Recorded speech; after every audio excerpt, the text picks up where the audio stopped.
बिहार में जेडीयू छोड़कर एक नेता बीजेपी में शामिल हुआ है। उस नेता का नाम बताने से पहले आपको बताते हैं कि नेता की सोच क्या है जिसे बीजेपी में शामिल किया गया है। दरअसल 2013 में सीमा पर शहीद होने पर नेता ने कहा था कि सैनिक मरने के लिए ही सीमा पर जाते हैं। सैनिकों की शहादत पर इतना गैर जिम्मेदाराना बयान देने वाला नेता अब बीजेपी में शामिल हो गया है। नेता का नाम भीम सिंह है। बयान देते वक्त भीम सिंह नीतीश कुमार की सरकार में ग्रामीण विकास मंत्री हुआ करते थे और अब जेडीयू छोड़कर भीम सिंह शामिल हुए हैं बीजेपी में। तो सवाल यह है कि ऐसी सोच रखने वाले नेता को बीजेपी ने क्या सोचकर पार्टी में शामिल किया है। भीम सिंह बिहार के अति पिछड़ा समाज के नेता हैं और जेडीयू से पहले ये आरजेडी में भी रह चुके हैं। पहले आरजेडी, उसके बाद जेडीयू और अब बीजेपी में शामिल हो गए हैं। बीजेपी की तरफ से दावा यह किया जा रहा है कि भीम सिंह के बीजेपी में शामिल होने के बाद जेडीयू के पास अब अति पिछड़ा समाज से कोई नेता ही नहीं बचा है। और जिन भीम सिंह का आज बीजेपी के बड़े बड़े नेता स्वागत कर रहे हैं, सम्मान कर रहे हैं, ये तस्वीरों में भी आप देख रहे हैं। जिस वक्त सदस्यता दिलाई गई भीम सिंह को बीजेपी की 8 अगस्त 2013 को इन्हीं भीम सिंह ने सैनिकों की शहादत पर किस तरीके से विवादित बयान दिया था, किस तरीके से शहादत का अपमान किया था, जरा ये सुनिए आप। 4 जवान शहीद हुए, राजकीय सम्मान सरकार ने दिया। जवान तो शहीद होने के लिए ही होते हैं ना, सेना में और पुलिस में नौकरी क्यों होती है? आप थोड़ी शहीद होइएगा, शहादत के लिए ही जाते हैं। उनका ये है, भावना उसकी है, भावना के साथ सेना में कोई जाता है, भावना के साथ पुलिस में जाता है। एयरपोर्ट पे थे, लेकिन सरकार आप एयरपोर्ट पर नागरिक के तौर पर थे कि ड्यूटी में थे? लेकिन सर सरकार भी तो राजकीय सम्मान दे। नहीं, आप ड्यूटी में थे ना। आपके बाबूजी गए थे वहाँ? आपके बाबूजी गए थे? आपके पिता नागरिक हैं ना? क्या आपके पिता गए? जी, हम लोग ने अपना फर्ज निभाया, लेकिन सर सरकार के तरफ नहीं, आप अपना वेतन का काम कर रहे थे। तो 8 अगस्त 2013 का भीम सिंह का यह बयान आपने सुना। तब नीतीश के मंत्री हुआ करते थे भीम सिंह और भीम सिंह के बयान की आलोचना तब नरेंद्र मोदी ने भी की थी। जी हां, पीएम बनने से पहले सितंबर 2013 में रेवाड़ी में नरेंद्र मोदी की बड़ी रैली हुई थी। इस रैली में नरेंद्र मोदी ने भीम सिंह के बयान को निर्लज्ज करार दिया था। निर्लज्जता की सीमा तो तब आ जाती है जो जनता के चुने हुए प्रतिनिधि मंत्री परिषद में बैठे हुए व्यक्ति ये बयान दे दें कि सेना में तो लोग बनने के लिए ही तो जाते हैं। इससे बुरा कोई व्यवहार नहीं हो सकता है। इससे बड़ा सेना के जवानों का अपमान इस देश में किसी राजनीतिक दल ने नहीं किया होगा, किसी राजनेता ने नहीं किया होगा। जो अपमान अगर आप आंसू नहीं बहा पाते हो तो मत बहाओ। आपके हृदय में पत्थर बसे हो तो बसने दो, लेकिन मेरे देश के लिए जीने मरने वाले सैनिकों का अपमान मत करो।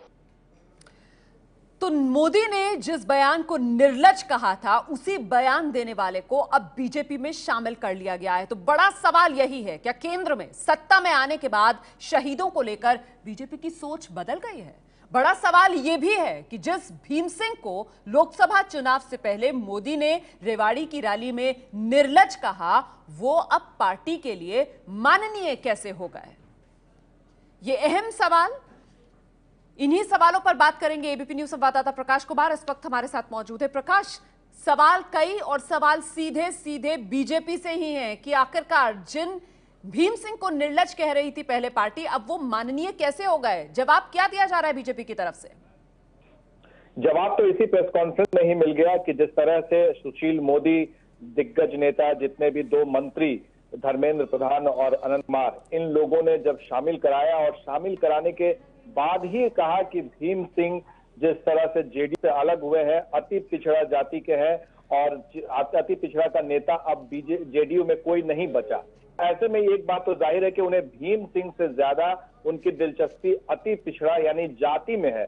यहाँ पर ये कहना मुनासिब होगा कि किस तरह से बीजेपी के लिए जाति महत्वपूर्ण है और शहीद का अपमान करने वाला नेता नहीं। तो जाहिर है कि जाति की राजनीति में बीजेपी वो लग रहा था कि कहीं पिछड़ न जाए अगले 3 चरणों में। तो ऐसे में भीम सिंह को लेकर के इस निर्लज्जता वाले बयान को छिपा करके उनकी जाति को आगे करने की एक रणनीति रही है। नहीं तो कुल मिलाकर बिहार की सियासत में आखिरकार भीम सिंह का कद है क्या प्रकाश? तो भीम सिंह राबड़ी देवी के पीए हुआ करते थे एक जमाने में, जब मुख्यमंत्री रही थी और मुख्यमंत्री के बाद पूर्व मुख्यमंत्री हुई तो उन्हें पीए के तौर पर रखा था, जिन्हें नीतीश कुमार अपने पाले में ले आए और फिर उनको एमएलसी बना करके उनको मंत्री बना दिया था। उस वक्त भी ये कहा जा रहा था कि भीम सिंह अति पिछड़ा जाति से आते हैं और उन्हें एक जगह दी गई है लालू यादव से अति पिछड़ा को अलग करने की कवायद के तौर पे देखा गया था। लेकिन जब ये बयान आया मंत्री के तौर पर उनको काफी झाड़ मिली और यहाँ तक कि नीतीश कुमार की जो हार हुई लोकसभा में, ये बयान भी काफी महत्वपूर्ण रहा था उस वक्त में कि कैसे सैनिकों के बलिदान को या सैनिकों को लेकर जो आपत्तिजनक बयान दिए गए थे उसकी वजह से किरकिरी हुई थी सरकार में। उसके बाद में जब जीतन राम मांझी मुख्यमंत्री बने तो उस वक्त इन्हें मंत्रिमंडल में शामिल कराया गया। जब जीतन राम मांझी को हटाया गया तो उस वक्त इन्होंने पाला बदल लिया और नीतीश कुमार का साथ छोड़ के ये चले गए जीतन राम मांझी की पार्टी में। जी हम सीधे रुक करेंगे। इस वक्त जेडीयू के नेता केसी त्यागी साहब हमारे साथ फोन लाइन पर मौजूद है। त्यागी साहब, भीम सिंह आप ही की पार्टी में हुआ करते थे, शहीदों का अपमान करने वाला एक बयान भी दिया था, लेकिन बीजेपी अब ये कह रही है कि मामला आगे बढ़ गया है और अब मुद्दा जो है वो अति पिछड़ों के सम्मान से जुड़ा हुआ है जिनका अपमान जेडीयू कर रही है, और अब अति पिछड़ा कोई नेता जेडीयू के पास बचा नहीं है। भीम सिंह भी बीजेपी में आ गए। त्यागी साहब,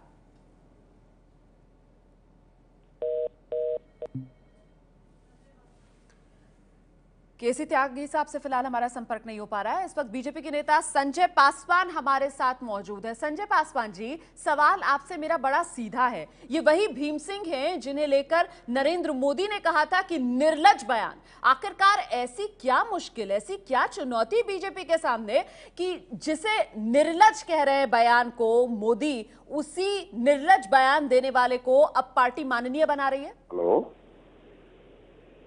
हेलो, संजय पासवान जी, मेरी आवाज मिल रही है? संजय पासवान जी, आपको मेरी आवाज मिल रही है?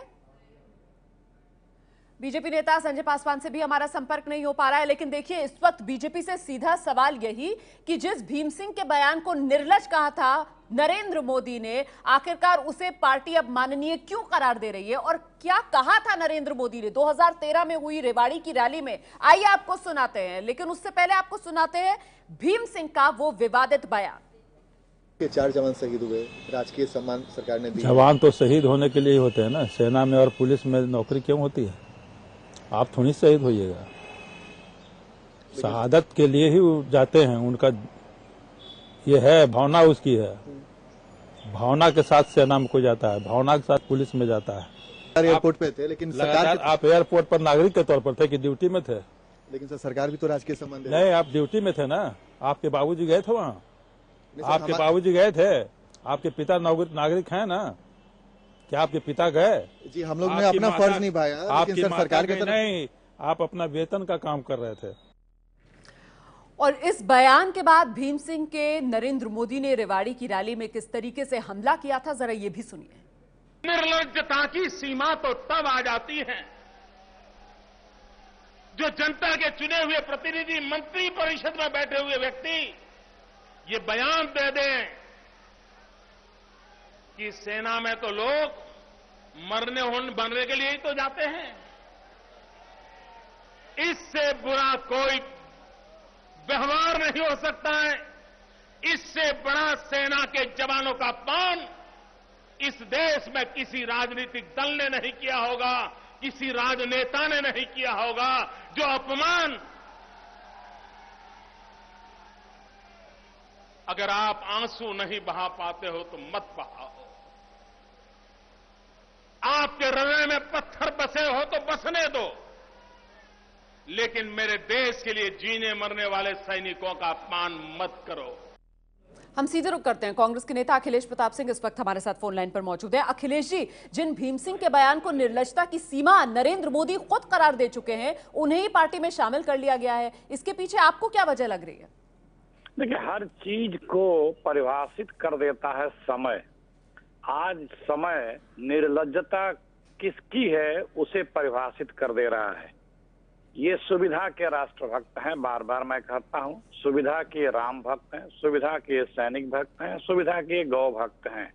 सत्ता इनकी शीर्ष प्राथमिकता है, अन्यथा बाकी सब कुछ माध्यम है। कोई इनका कौल ईमान नहीं है। जी, मतलब आप ये कह रहे हैं कि बिहार की सत्ता पाने के लिए कुछ भी करेगी बीजेपी?